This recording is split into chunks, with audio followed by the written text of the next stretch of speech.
Good afternoon. I'm Dorothy Gallo, Superintendent of Schools in Hingham. Standing here with me is Mary Mahoney, who is the project manager. You're going to hear from Mary a bit later.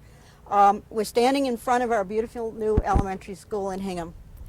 As you look at the building and you look at the front entrance, the peak and the window above that entrance are where the library is located.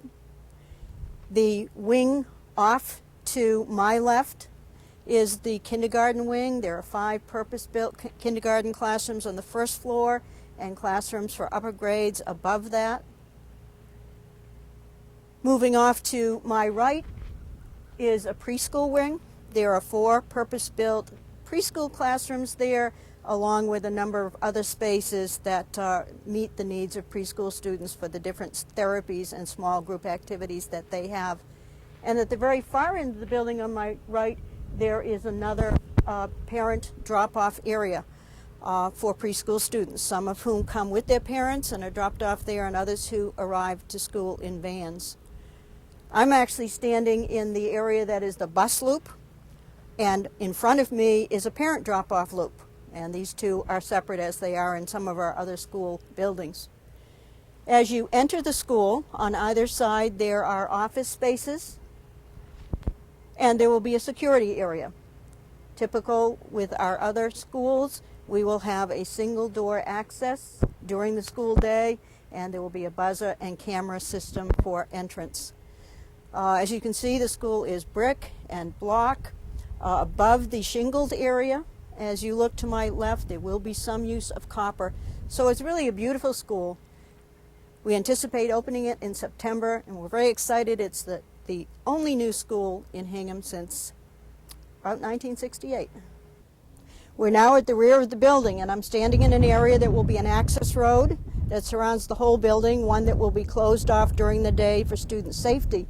Behind me is the rear wall of the building. It encompasses the cafeteria on the lower level and gym space above that. Off to the right, to my right, is a loading dock.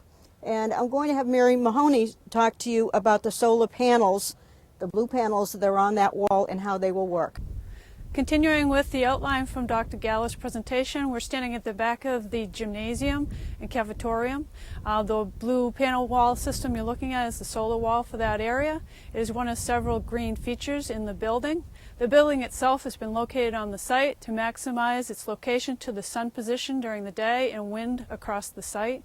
We additionally have green features including fiberglass windows and building insulation on the envelope of the building, and we have a white roof to maximize the radiant reflection on that roof, and we have a reclaimed water system that takes the rainwater from the roof, holds it in the tank, and reuses it in the water closets for the building. These are just a few of the energy efficient items that were utilized in the construction of this new elementary school. We're here at the back of the building still. Off to my right is the end of the access road, the beginning of a large parking lot that's off to the right. And behind me, very importantly, we have preserved the soccer fields that were here from the time the original school was at this site. There will be 4 soccer fields in this area, very important in the life of community sports in Hingham. We're now overlooking the gym. There's a window area at the end of a corridor. This is a gym that's 5,300 square feet. Sports enthusiasts in town will be happy that that's a standard size playing area. Because of MSBA regulations, we do have limited seating here in terms of spectator seating, but the gym could hold 900 people for a school-wide or community event. There are also not locker rooms, again, to be compliant with MSBA guidelines. I'm now standing in a standard-sized classroom for grades 1 through 5. Classrooms for these grade levels are 950 square feet as per the MSBA guidelines. In each classroom, there will be a wall, the one here to my right, which houses a smart board and a teacher workstation.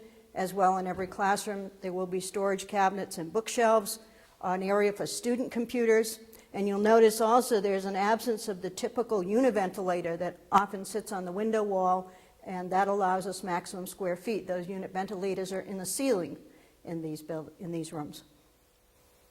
In addition to the functionality items in the classrooms reviewed earlier by Dr. Gallo, I'd like to also review some of the green features in each of the classrooms in the building.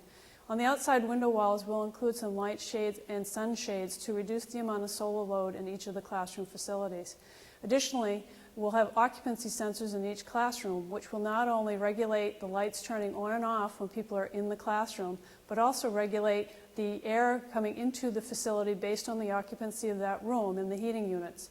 We also have a feature where we have the sun illumination being sensed through the lighting system, so that if we do have a high sunny day, we will be shutting down banks of lights in each of the classrooms. Each of these items should present a significant savings on energy for the building. We're now standing in the lobby area to the library.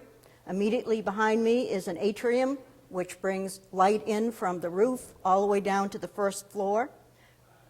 Behind me is the library itself, which has 2 instructional areas, the typical bookshelves, a computer lab area. And I do want to point out that you'll notice throughout the building the judicious use of wood, which makes the building attractive, but yet is used in ways to be cost effective. Also, I would point out the ground face block walls, also cost effective, and we're very pleased that the project is under budget and will finish on time.